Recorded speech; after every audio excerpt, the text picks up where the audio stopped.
ஆமா, எங்க தம்பி எங்க ராஜாவை காணோம்? எப்படியோக்கா, மாமா அப்படி இப்படி இருந்தாலும் உனக்கு 2 பிள்ளைங்க நல்ல பிள்ளை அமைஞ்சிருச்சுக்கா. அண்ணா,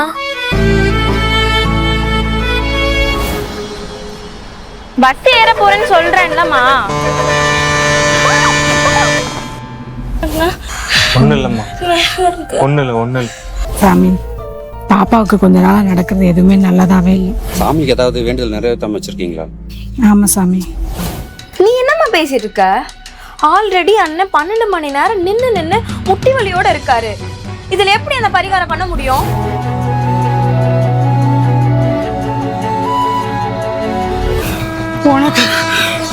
உனக்கு நான் சாமி இல்ல, என் பிள்ளை தான் சாமி. குடும்பம் தாங்குறியே, அந்த குடும்பம் தான் உனக்கு பிரச்சனை இழுத்துட்டு வர போகுது. அம்மாடி, நேத்து உனக்கு ஜாதகம் பாக்கறப்பவே உங்க அண்ணனுக்கு ஜாதகம் பார்த்தோம். என்ன சொன்னாங்க? வீட்டுல இருக்க மகாலட்சுமியோட ராசிடா, இன்னொரு மகாலட்சுமிய வீட்டுக்கு கூட்டிட்டு வரோம். உங்க பொண்ணுக்கு கல்யாணம் முடிச்சுட்டு தான் உங்க பையனுக்கு பார்க்கணும்னு நினைச்சீங்கன்னா இப்போதைக்கு முடியாது. அதனால உங்க பையனுக்கு வரன் பார்க்க ஆரம்பிங்கன்னு சொன்னாங்க. இந்த மேட்ரிமோனின்னு சொல்றாங்கல்ல, அதுல என்னன்னு பார்த்து வைக்கிறியாமா? மேட்ரிமோனில எதுக்குமா? அத நம்ம சாந்தியத்த பொண்ணு இருக்காங்கல்ல, அவங்க கிட்ட ஒரு வார்த்தை கேட்டு பார்ப்போம். கொடுப்பாங்களா? கொடுக்குறாங்களோ இல்லையோ, நம்ம ஒரு வார்த்தை கேட்டு பார்க்கலாமே. நீ நாளைக்கு கிளம்பிரு. போலாம்.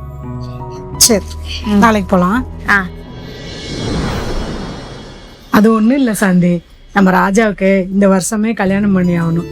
அப்படி இல்லைன்னா தள்ளி போவோம்னு ஜோசியர் சொல்லியிருக்காரு.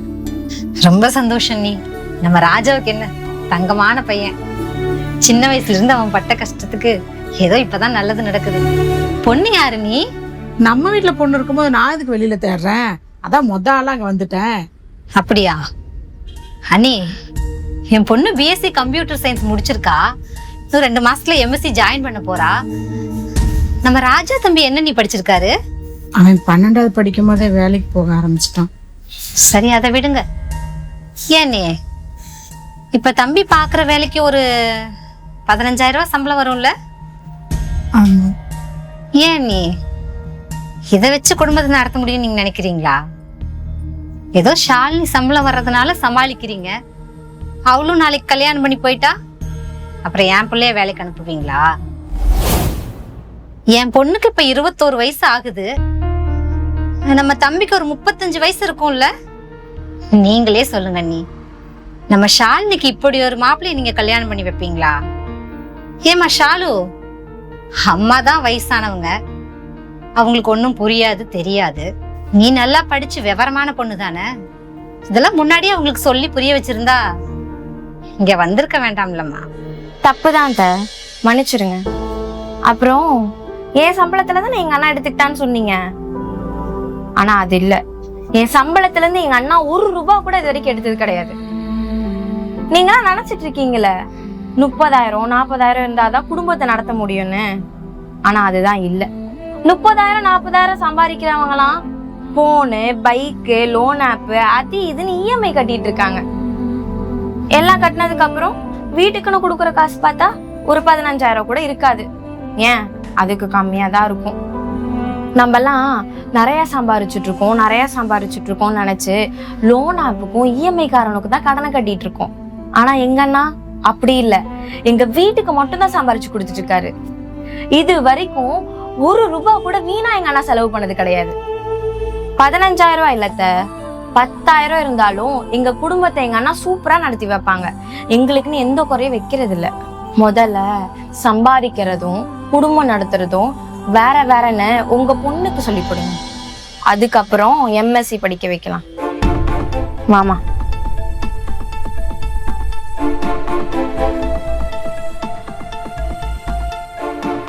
வந்துட்டாளுக பொண்ணு இல்லாத வீட்டுல இருந்து பொண்ணு கேட்டுக்கிட்டு வியாக்கியானம் பேசினா மட்டும் வயிறு நிறைஞ்சிருமா என்ன? அம்மா, அண்ணா கிட்ட சொல்லாதம்மா, சங்கடப்படும். என்ன நினைச்சிட்டு இருக்கீங்க? 2 நாளா ஊர்ல இல்ல, எதுக்கு இந்த வேண்டாத வேலை? ஏம்மா வயசு பிள்ளைங்க வீட்டுல வச்சுக்கிட்டு இப்ப நான் மனமேடை ஏறினா ஊர்ல சிரிக்க மாட்டாங்க. இல்ல சாமி, ஜோசியர் தான் சொன்னாரு. அம்மா அவங்க ஆயிரம் சொல்லதாம்மா செய்வாங்க. அதுக்காக நம்ம பண்ண முடியுமா? முதல்ல சாலினிக்கு ஒரு நல்ல இடமா பார்த்து நம்ம அமைக்கணும். அதுக்கு என்னமோ அதை பாருங்க. அப்படி இல்ல சாமி, இப்பவே உனக்கு வயசு 40 ஆயிடுச்சு. நாளைக்கு சாலினிக்கு மாப்பிள்ளை கேட்டு போகும்போது உங்க பையனுக்கே இவ்வளவு வயசாயிருச்சு, இன்னும் ஏன் நீங்க கல்யாணம் பண்ணாம வச்சிருக்கீங்கன்னு கேட்பாங்க. இதுவே நாளைக்கு நீ கல்யாணம் பண்ணி உன் பொண்டாட்டியோட இவளுக்கு அம்மா அப்பா ஸ்தானத்துல போய் மாப்பிள்ளை கேட்டு போனா அவங்க பார்வையே வேற மாதிரி இருக்கும். புரிஞ்சுக்க சாமி.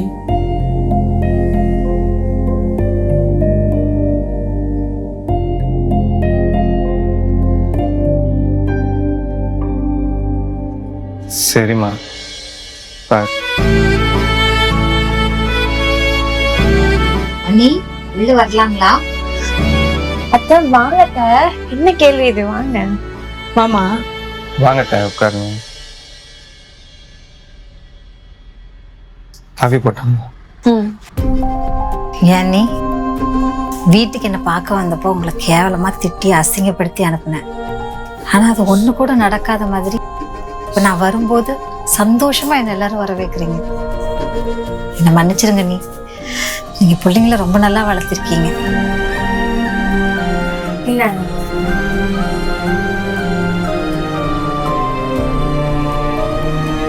அனி, நான் வந்த விஷயத்த நான் சொல்லிடுறேன்.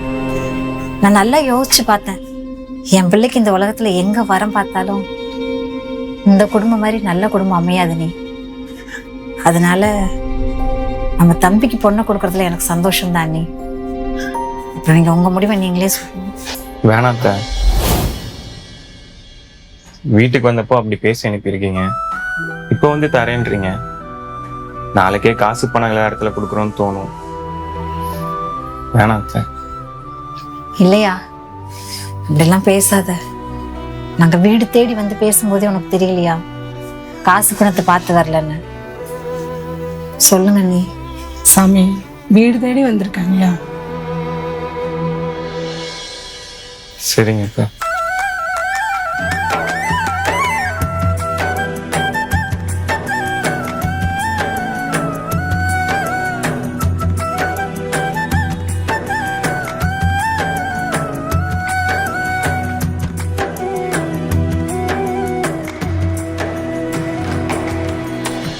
மா, இன்னைக்கு ஒரு நாள் காலனி போய் கூப்பிட்டு வந்துரு. எனக்கு ஒரு முக்கியமான வேலைக்கு போயிட்டு வந்துடுறேன். என்னம்மா? இல்ல, இன்னைக்கு வெள்ளிக்கிழமைப்பா. எப்போ சாலினி கோயிலுக்கு கூட்டிட்டு போயிட்டுல வருவ? வெள்ளிக்கிழமையா? இல்லம்மா, நித்யா வர சொல்லியிருக்கா, அதான் போறேன். இன்னைக்கு ஒரு நாள் அவளை அட்ஜஸ்ட் பண்ணி கூப்பிட்டு போ, அதெல்லாம் அவள் புரிஞ்சுக்குவா. நான் போயிட்டு வந்துடுறேன்.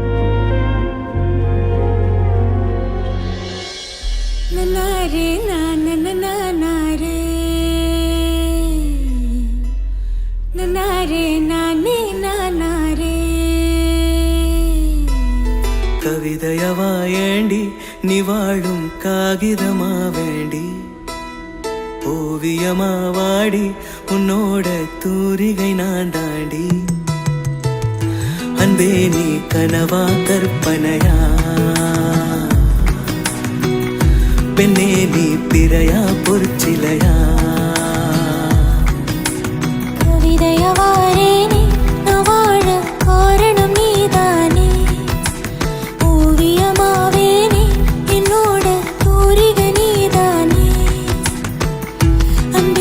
சாப்பிடவா சாமி?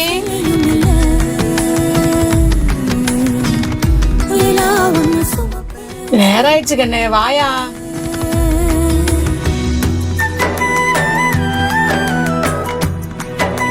சரி, நான் சாப்பிட்டு வந்து கால் பண்றேன். ரொம்ப நேரம் வெயிட் பண்றாங்க.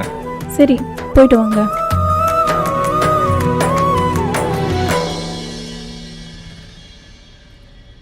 என்னன்னா வர வர போனும் கையுமா இருக்கீங்க.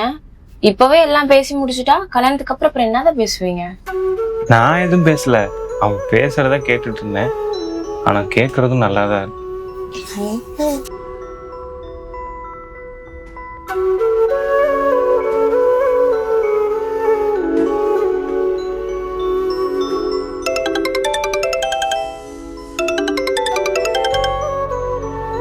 பேச வேணாம்னு சொல்ல சாமி, சாப்பிட்டு போ. சரி.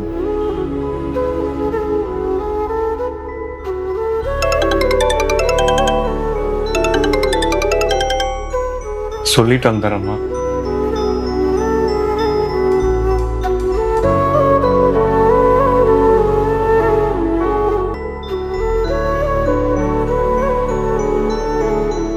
நான் தான் சாப்பிட போறேன்னு சொல்லியிருந்தேன்ல, இப்பதானே வச்சோம். இந்த கொஞ்ச நேரம் பிரிவும் ஏதோ வலிக்குது. என்னோட காதல சொல்ல உன் போல பாடவோ வரல, என் மாமனே என் ஜீவனே என்னுள்ளி நீயும் நானே. பாட்டுக்குள்ள பாசத்தை சொல்ல வார்த்தைகளை என் வசம் இல்ல, என் தேவியே என் ஆவியே என் வாழ்க்கையின் தவமே தனமே, நான் வாழ்ந்திட காரணமாயிரம் தந்தாயே, தோல் சாய்ந்திடும் நேரத்தில் வருடிடும் என் தாயே, நீ பாதி நானும் பாதி குறிச்சிடுவோமே கல்யாணத்தை.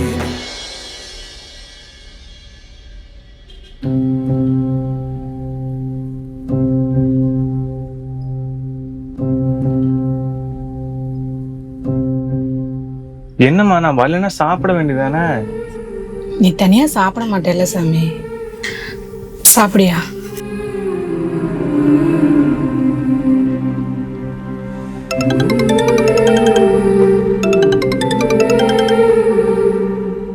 நான் அப்புறம் பேசிக்கிறேம்மா, நீ சாப்பிடு.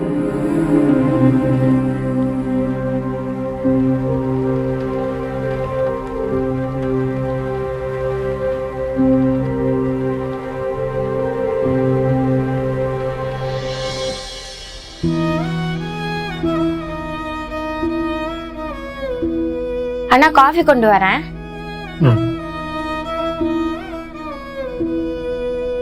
சரிங்க. இந்த மாதிரி ஒரு ஃபேமிலிக்குள்ள மருமகளா வர்றதுக்கு ரொம்ப சந்தோஷமா இருக்கு. என்னையும் இதே மாதிரி பார்த்துப்பீங்களா? ஹே, நீ எங்க வீட்டுல ஒருத்தி தானே, அப்படிலாம் உனக்கு கை விட்டுற மாட்டேன். ஆமா, நீனும் எப்ப பார்த்தாலும் என்கிட்டயே பேசிட்டு இருக்க. ஏன் நான் அவ்வளோ டார்ச்சர் பண்றேனா? சிச்சி, அப்படிலாம் இல்ல, கேட்கணும்னு தோணுச்சு, அதனாலதான். இல்லைங்க, இந்த வயசுல தான் நம்ம மனசு ஒரு பார்ட்னரை தேட தோணும். அவங்க கிட்ட தான் எல்லா ஃபீலிங்ஸும் எல்லா சீக்ரெட்ஸும் ஷேர் பண்ண தோணும். எனக்கு நீங்க தான் பார்ட்னர் ஆனதுக்கு அப்புறம் எல்லாத்தையும் சொல்லணும்ல, அதுதான் உங்ககிட்ட சொல்லிட்டு இருக்கேன். இது எல்லா பொண்ணுங்களுக்குமே தோணுமா? என்னங்க இப்படி கேக்குறீங்க? இந்த வயசுல இருக்கிற எல்லா பொண்ணுங்களுக்கும் இந்த ஃபீலிங்ஸ் இருக்கும். சரி, நான் அப்புறமா கூப்பிடுறேன். சரிங்க. இந்தாங்கண்ணா. சால்மா, அம்சம் உட்காரேன்.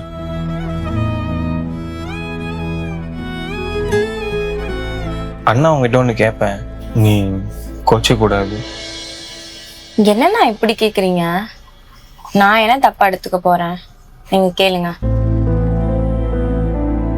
இல்லைம்மா, உனக்கும் கல்யாண வயசு ஆயிடுச்சு, உன் மனசுக்கும் ஒரு துணை தேவைப்படும்ல. அப்படி ஏதாவது இருந்தா அண்ணன்ட்ட மறைக்காம சொல்லுமா. அப்படிலாம் இல்லைண்ணா. ஒருத்தவங்களுக்கு துணை எப்ப தெரியுமா தேவைப்படும்? அவங்க எப்ப தனியா இருக்கும்னு ஃபீல் பண்றாங்களோ அப்போதான் தேவைப்படும். ஆனா நீ என்னை தனியா விட்டதே இல்லையண்ணா, அப்புறம் எப்படி எனக்கு அதெல்லாம் தோணும்?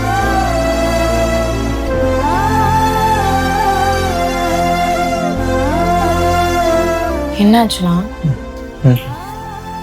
ஒன்றும் இல்லைடா.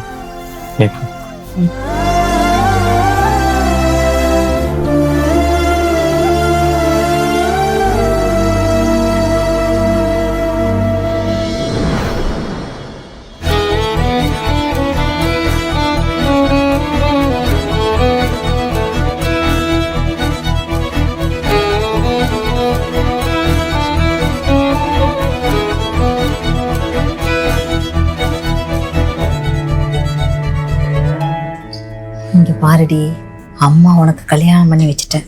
என்ன அவங்க அம்மா மேல பாசம், தங்கச்சி மேல பாசம் எல்லாத்தையுமே அவங்களுக்கு செஞ்சதுக்கு அப்புறத்தே உனக்கு வரும். நீ ஏமாந்து இருந்துடாத. முடியல, களைஞ்சு போய் கிடக்குது. என்னதான் பார்லர் காரியம் பண்றாளுகளோ தெரியல. இங்க பாரு, பையனை கைக்குள்ள போட்டுக்கிட்டு சீக்கிரம் அவனுக்கு தண்ணி கொடுத்து நான் கூட்டிட்டு வர வழியை பாரு. வாங்கக்கா உள்ள வாங்க. தோடெல்லாம் கருப்பா இருக்கு, கொஞ்சம் பாலிஷ் போட்டிருக்கலாமோ? பிள்ளையோட அழகையே கெடுக்குது. இங்க பாரு, சூதானமா இருக்கணும். ஏமாந்து வாழ்க்கையை தொலைச்சிடக்கூடாது. எவ்வளவு கவனமா இருக்கிறியோ அது ரொம்ப நல்லது உனக்கு.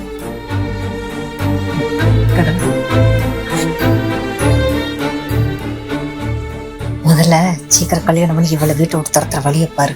தங்கச்சி பாசத்துல தான் பைத்தியம் முடிச்சு ஆடுறான் அந்த பையன், புரியுதா? நீ எவ்வளோக்கு எவ்வளோ சீக்கிரம் தனி கொடுத்து நான் கூட்டிட்டு வரையோ அவ்வளோக்கு அவ்வளோ உனக்கு தான் நல்லது. ம்.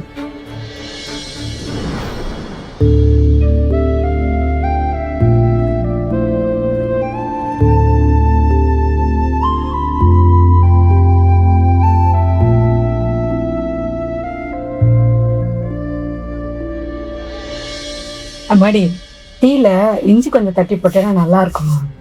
சரிங்க அத்தை. அம்மா, நம்ம வேணா மேலே ஒரு ரூம் கட்டிடலாமா? எதுக்குடா, இப்பதான் கல்யாணம் முடிஞ்சது, தேவையில்லாத செலவு. இப்போ எதுக்குண்ணா அதெல்லாம்? அதான் அந்த ரூம் இருக்குல்ல, ஏன் அது போதாதா? இல்லடா, இப்போ அந்த ரூமுக்கு நாங்கள் போயிட்டா நீ ஒர்க்குக்கு என்ன பண்ணுவ? அடா ஆமால, அதை நான் மறந்தே போயிட்டேன். அதுக்காக உடனே எல்லாம் கட்ட வேணாம். அதான் என் பால்கனி இருக்குல்ல, அங்கே சிஸ்டம் போட்டு யூஸ் பண்ணிக்கிறேன். கொஞ்ச நாள் தானே, பார்த்துக்கலாம். ஆமாங்க, நம்ம பால்கனிலே செட் பண்ணி கொடுத்துடலாம். அவன் என்ன நம்ம கடைசி வரைக்கும் நம்ம கூடவே இருக்க போறா? இன்னொரு வீட்டுக்கு போறவ தானே, அப்புறம் தேவையில்லாம எதுக்கு இன்னொரு ரூமு?